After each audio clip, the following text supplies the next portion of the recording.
Hai sobat Hasil Film, gimana kabar kalian hari ini? Semoga tetap oke. Yang lagi sakit hati semoga lekas sembuh, dan yang lagi kekosongan hati segera terisi ya. Agar hidup tetap enjoy, jangan lupa bersyukur dan tetap full senyum di sepanjang hari.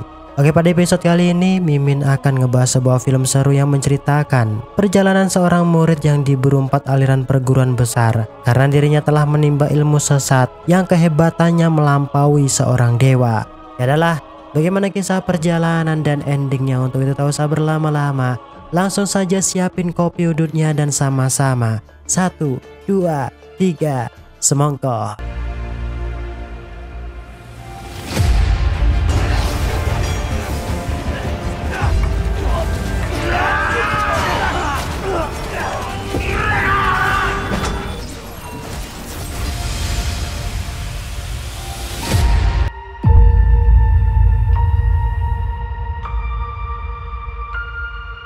Film dibuka dengan disuguhkan narasi bahwa menurut catatan kitab kuno, para dewa langit berhasil memusnahkan pasukan iblis purba demi menjaga keseimbangan langit dan bumi.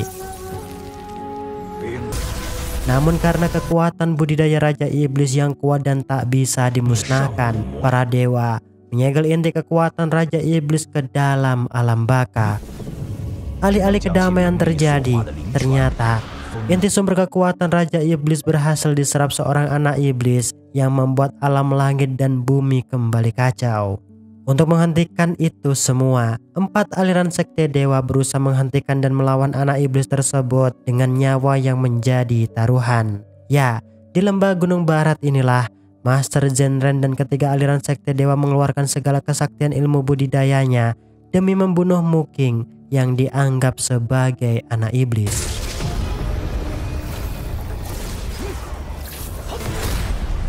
Dari geger geden itulah Yinsu yang merupakan murid kesayangan Muking di Gunung Barat ikut membela 4 aliran dewa.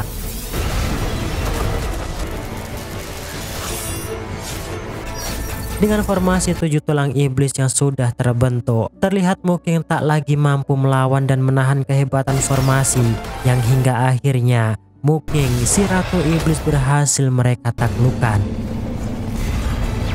Namun sebelum lenyap, Muking memberi kutukan pada muridnya Yinsu yang berupa kutukan penusuk wajah dan pembakar hati. Dengan kutukan tersebut, hubungan guru dan murid tidak akan terputus, yang mana Yinsu juga akan binasa jika ia keluar dan meninggalkan Gunung Barat. Untuk mengakhiri kutukan tersebut, Yinsu harus bisa kembali menghidupkan Muking dengan cara menyatukan setengah inti jiwa spiritualnya dengan inti serpian jiwa Muking yang tersisa. Kutukan tersebut tentu membuat Yinsu mengalami penderitaan, sebab ia harus menunggu 18 tahun agar Muking dapat bereinkarnasi.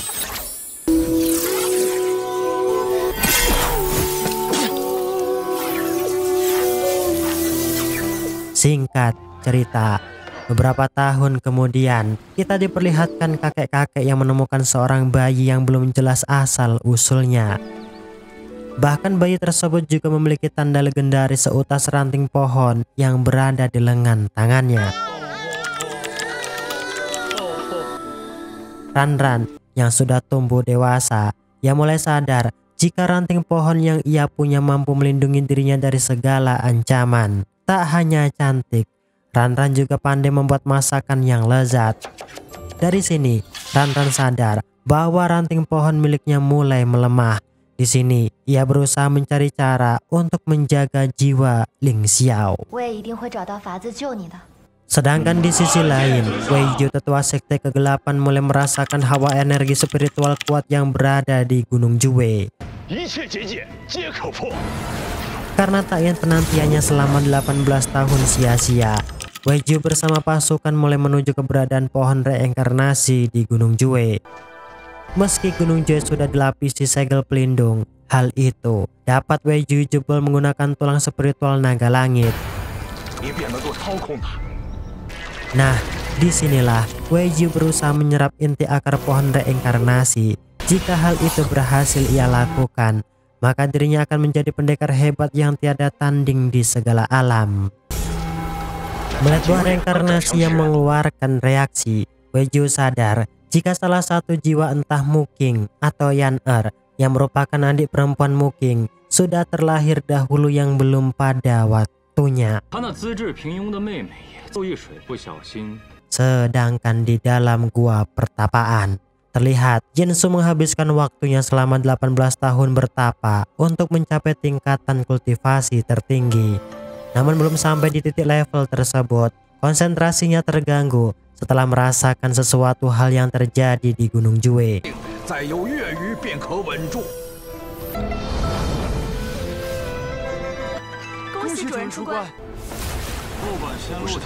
Karena tak ingin bertindak ceroboh serta tak mau berurusan dengan 4 aliran sekte besar, Weijiu memerintahkan kedua asisten terbaiknya untuk melacak desa terakhir di bawah Gunung Jue.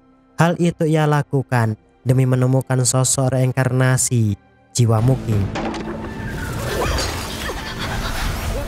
Dan benar saja, dalam waktu sekejap, para penduduk desa diculik oleh pasukan Weijiu. Tidak dengan Ran-ran, ia berhasil selamat berkat pelindungan Ling Xiao. Karena tak ingin melihat kerabat dan para penduduk desa celaka, Ran-ran mengeluarkan kertas jimat pelacak untuk menemukan keberadaan para penduduk.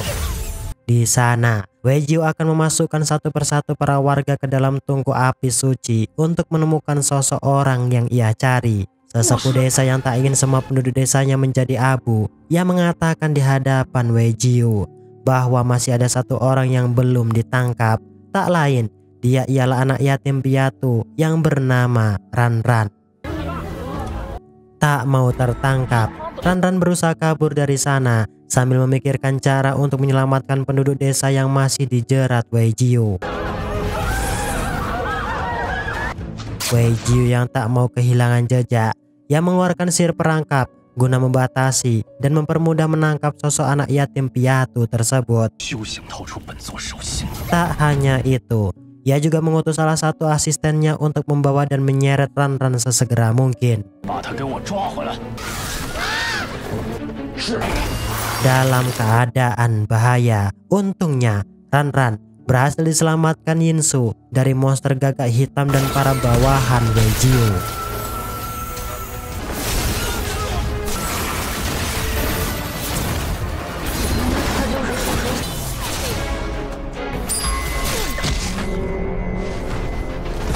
Yinsu di sana tentu dibuat terkejut sebab reinkarnasi Muking di kehidupan baru sama sekali tak mengenali dirinya. Karena ketakutan melihat sosok pemuda di hadapannya, Ran-ran tentu memiliki niatan untuk kabur. Namun hal itu nihil ia lakukan sebab secara tiba-tiba ia merintih kesakitan efek energi iblis yang berhasil ditanam oleh Weijiu sebelumnya. Melihat kondisi yang lemah, Yinsu berusaha memberikan pertolongan pertama dengan membawa Ran-ran istirahat di penginapan Mbok Darmi. Di sini Yinsu sadar jika jiwa Muking telah pecah atau tak sempurna akibat terlalu dini bereinkarnasi. Hal itu tentu membuat inti spiritual Muking mengalami kecacatan atau terlahir secara prematur. Demi mengakhiri kutukan 18 tahun yang silam, Yinsu berniat mengangkat Ran-ran menjadi muridnya di Gunung Barat. Meski tindakan dan keputusan yang ia buat melanggar aturan langit. Untuk mengusir Weijiu dari Gunung Jue, Yinsu memerintahkan Yu Chen untuk memberitahu 4 aliran sekte besar agar Weijiu teratasi. Nah, disinilah Yinsu menemui Ran-ran sambil mengeluarkan pelakat giok dengan memaksa Ran-ran untuk berlutut di hadapannya. Namun nyatanya Yinsu juga ikut berlutut di hadapan Ran-ran. Sebab di masa lalu Yinsu ialah muridnya. Sedangkan di sisi lain, salah satu murid melapor pada Weijiu jika mereka telah gagal. Sadar di belakang anak yatim piatu ada yang membantu dan melindunginya, Weijiu seketika pergi untuk bertindak sendiri. Begitu halnya Ran-ran. Di sana ia berhasil mengelabui Yinsu agar bisa kabur dan terlepas dari jeratannya.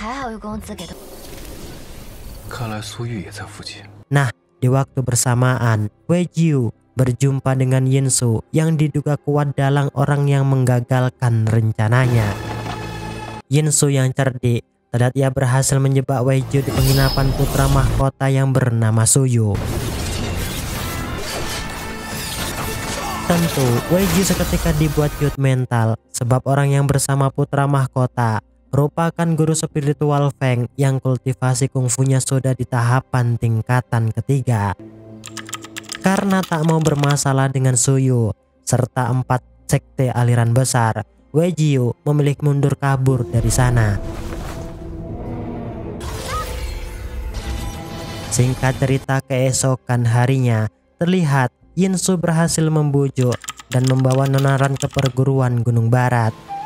Di momen inilah Yinsu tiba-tiba mengingat flashback masa lalu di saat ia pertama kali datang di Gunung Barat bersama gurunya. Tak selang lama, Yinsu memerintahkan Yu Chen untuk mempersiapkan upacara dan membawa Nonaran menuju kamar peristirahatan agar ia bisa kenal dengan murid lain di Gunung Barat. Keesokan harinya, di saat upacara peresmian, tiba-tiba keganjilan terjadi, yang mana awan seketika gelap yang menandakan bahwa langit tak meridhoi jika Nonaran menjadi murid Yinsu. Tak peduli dengan hal itu, Yinsu tetap melaksanakan upacara peresmian meskipun jalan yang ia tempuh berbalik dengan aturan langit.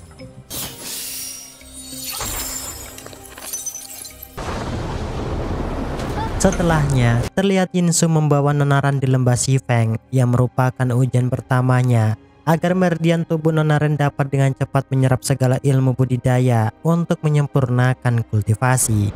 Terlebih, ingatan Nonaran di masa lalu, yang mana ia merupakan guru spiritual Muking, leluhur perguruan Gunung Barat.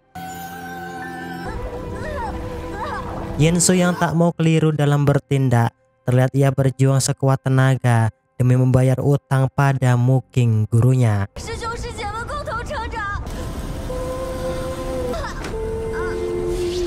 Paham jika Ranran diperlakukan berbeda, tentu 3 murid Gunung Barat sempat menaruh penasaran pada Yinsu sang guru, sebab dinilai terlalu keras mendidik Ranran berlatih ilmu spiritual.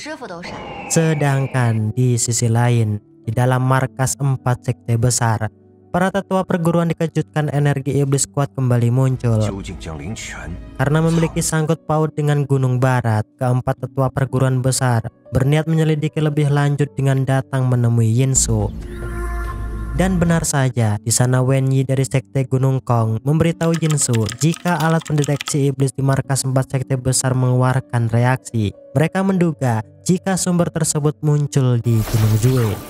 Mendengar hal itu, Yinsu seketika menunjukkan buah pohon reinkarnasi di Gunung Jue yang masih utuh serta formasi segel penghalang yang ia buat tidaklah jebol.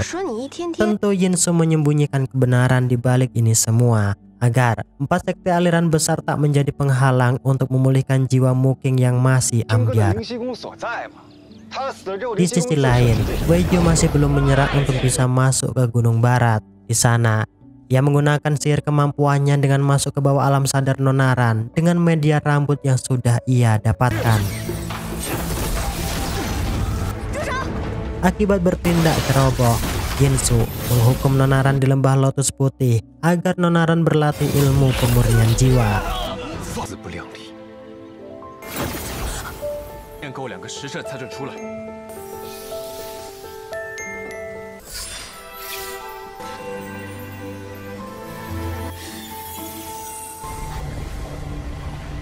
Tak berselang lama malam harinya, Nonaran sengaja masuk ke dalam kamar Yinsu untuk mencari pusaka pedang tetesan darah.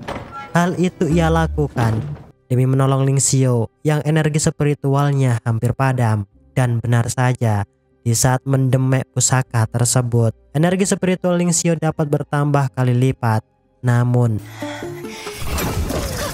di sana Nonaran seketika terhempas efek tak mampu mengambil giok merah yang berada di pusaka tersebut. Tak hanya itu, Nonaran juga tak sengaja melihat cermin legendaris yang melihatkan gurunya sedang berduel dengan sosok naga hitam.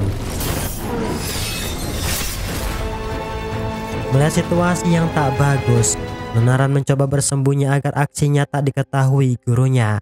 Namun hal itu nihil dilakukan, yang ngebuat ia tertangkap basah oleh Yinsu. Di saat Yinsu menginterogasi Nonaran, tiba-tiba ia tertidur akibat efek air arak yang jatuh di bak mandinya. Tentu kesempatan tersebut dimanfaatkan Nonaran untuk mengambil kembali giok merah.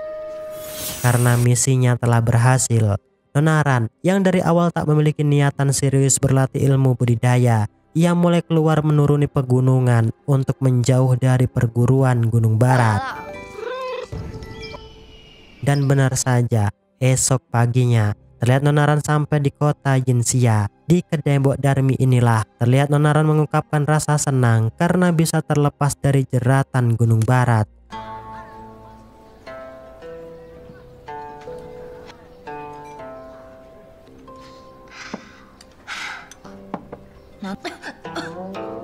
Namun tak berselang lama dari menikmati makanan di kedai Mbok Darmi, tiba-tiba tubuh Nonaran melemah hingga muntah darah. Melihat kondisi badannya yang menua, Nonaran akhirnya sadar dengan sumpah perkataan Yinsu bahwa ia akan mati jika meninggalkan Gunung Barat. Dalam keadaan yang bingung, di sisi lain, Weiju berhasil mendeteksi keberadaan Nonaran. Disinilah ia juga berhasil masuk di bawah alam sadarnya untuk melihat dan memastikan apakah Nonaran benar-benar wujud reinkarnasi si guru spiritual Muking.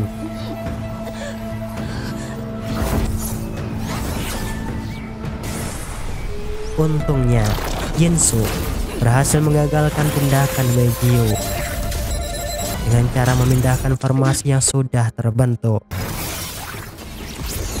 Setelah mendapatkan pertolongan, akhirnya Nonaran bisa kembali sadar dengan melihat perlakuan Yinsu padanya. Di sana ia berkata dan bersedia untuk kembali ke Gunung Barat. Di waktu yang hampir bersamaan, Yinsu dihampiri kakak perguruannya di Gunung Barat. Di sana Yinsu meminta Zheng Yi memeriksa kondisi Nonaran. Yinsu menilai jika ada sesuatu hal yang tak beres di dalam jiwa Nonaran. Karena memerlukan waktu, di sana Yinsu mengungkapkan rasa penyesalan sebab kematian gurunya akibat dari ulah dan keegoisannya yang melampaui batasan. Untuk membalaskan budi kebaikan Muking sang guru, Yinsu berkata di hadapan Zheng Yi bahwa ia akan berusaha untuk melawan takdir demi mengembalikan kehidupan Muking dengan menyempurnakan reinkarnasinya. Nah, dari sinilah kita diperlihatkan 18 tahun yang silam, di saat Yinsu berhasil merebut pusaka serangga pemikat hati dari tangan perguruan Tianku. Pusaka tersebut merupakan pusaka legendaris yang bisa digunakan untuk mencapai level tingkatan ilmu iblis. Dan benar saja, esok harinya di saat kaisar kerajaan mengumpulkan semua lapisan orang penting kerajaan, tak lama itu pangeran mahkota yang bernama Suyu menghadap sang raja. Ia berkata dan membawa kabar baik jika dirinya berhasil menaklukkan Jenderal Li Hu dari wilayah Fuyi. Karena tak ingin Suyu mendapatkan penghargaan dari sang raja, demi martabat keluarga Raja Ping, terlihat Yinsu mengeluarkan sihir serangga pemikat hati agar Jenderal Li Hu menjadi kesetanan. Tentu, siasat tersebut berjalan mulus, yang membuat sang kaisar takjub dengan kehebatan putra Raja Ping. Karena aksi barusan hampir membuat nyawanya melayang.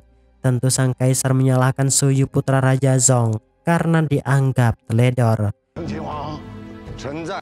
Atas kegigihan Yinsu, sang kaisar memberikan hadiah besar padanya. Singkat cerita, setelah urusannya selesai di kediaman kaisar, Yinsu yang hendak pergi, tiba-tiba para pendekar dari kerajaan Zong melontarkan kata-kata tak pantas pada Yinsu dengan membawa nama orang tua dalam kehidupan pribadinya. Dalam kemarahan tersebut, untungnya serangan Yinsu dapat dihalau seorang perempuan bergaun merah yang dijuluki sebagai guru spiritual. Nah, dari sinilah awal mulai Yinsu dan Muking saling kenal. Karena berkarakter dingin dan tak banyak bicara, tentu Yinsu seketika pergi tanpa ingin tahu siapa sosok perempuan tersebut. Di saat Yinsu hendak bertemu ayahnya Raja Ping, langkah kakinya seketika terhenti di saat mendengar mereka yang sedang membincangkan sang kaisar. Tentu Raja Ping berambisi besar akan menjadikan Yinsu sebagai putra mahkota kekaisaran dengan bantuan seorang pendekar berjubah hitam tersebut. Di sana pendekar jubah hitam mengatakan bahwa keinginan tersebut akan segera terwujud sebab Yinsu Dari kecil sudah mereka tanamkan pusaka iblis yang mampu menyerap energi spiritual terkuat di segala alam. Tentu dengan menciptakan benih anak iblis yang mereka latih dengan keras akan mempercepat Raja Pink untuk mewujudkan ambisinya. Nah, disinilah juga diperlihatkan bahwa Yinsu kecil dikurung bersama hewan iblis ganas agar jiwa dan karakter Yinsu menjadi buah selayaknya iblis. Setelah melewati ujian tersebut 1 tahun lamanya, pendekar jubah hitam kembali melatih Yinsu ilmu keterampilan pengendali pedang 5 unsur dengan tujuan agar Yinsu dapat membunuh para pendekar yang hendak menghalangi misinya untuk mendapatkan sumber energi spiritual. Dengan keterampilan yang dimiliki Yinsu saat ini, akhirnya ia bisa mendeteksi keberadaan sumber energi spiritual. Nah, di sini pendekar hitam memberitahu Yinsu untuk segera menguasai ilmu hati iblis. Ilmu tersebut memiliki kesaktian yang bisa menyerap segala ilmu budidaya seseorang. Demi misi dan ambisi, Yinsu mulai pergi menuju sekte Jihua demi mendapatkan kitab hati iblis yang disegel di sana. Di saat itulah Yinsu melakukan penyamaran agar bisa berguru di sekte Jihua sambil mencari titik keberadaan kitab hati iblis yang disimpan. Namun setelah bertahun-tahun belajar di perguruan sekte Ji, Yinsu belum berhasil menemukan kitab tersebut. Dalam momen tak diduga, Muking yang sedang membantu Pangeran Suyu mencari adiknya yang hilang. Dengan tak sengaja, ia bertemu dengan Yinsu. Di sini, Muking menduga bahwa hilangnya adik Suyu memiliki hubungan dengan Yinsu. Karena tak mau mengakui dan memberitahu keberadaan adik Suyu, berat Muking melesatkan serangan sambil menawari Yinsu untuk ikut dengannya di Gunung Barat.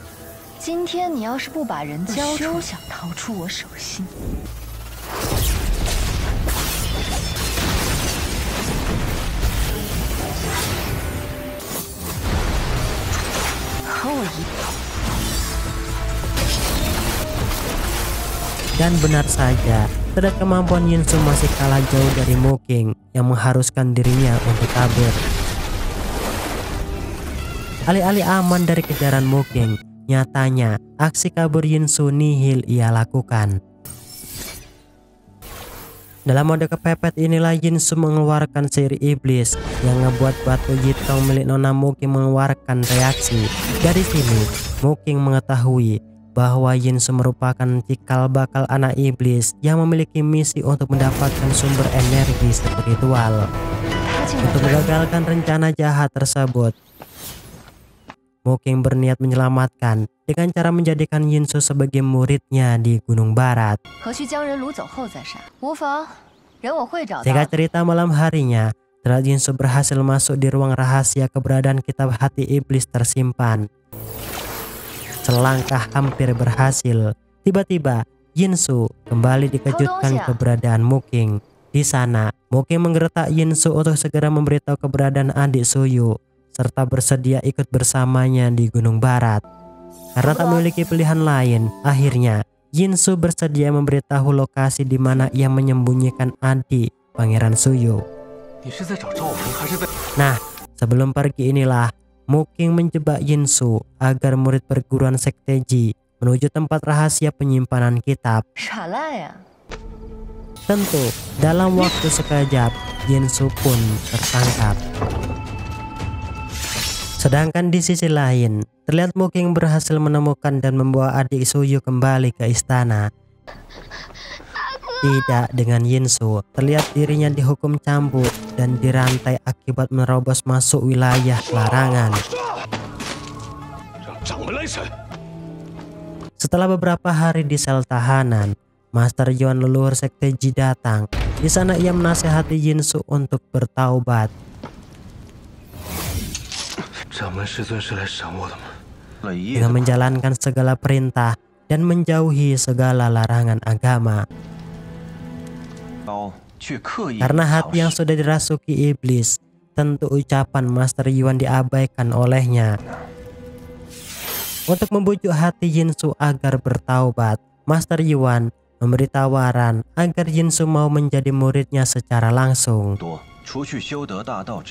Ia menilai bahwa Yinsu ialah murid yang cocok untuk mewariskan segala ilmu budidayanya, serta cocok untuk menjadi penerus tetua perguruan.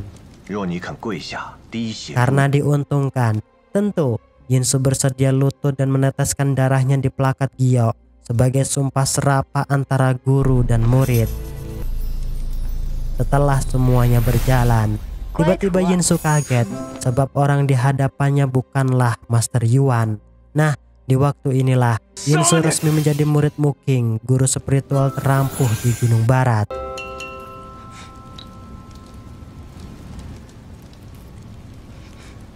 Singkat cerita, esok paginya terlihat Yinsu dibawa Mu Qing di perguruan Gunung Barat.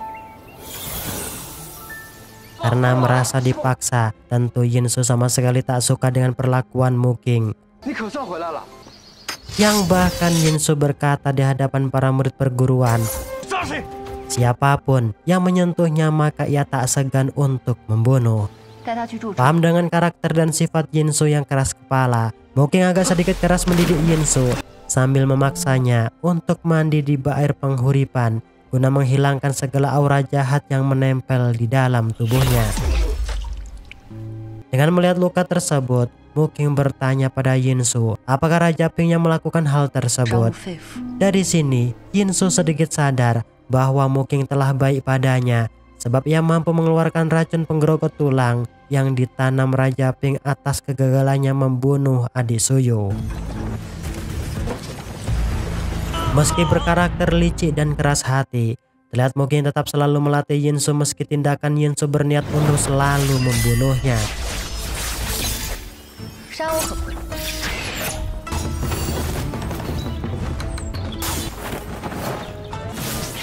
Dari hari ke hari inilah, Mu Qing makin penasaran dengan jati diri dan latar belakang Yinsu.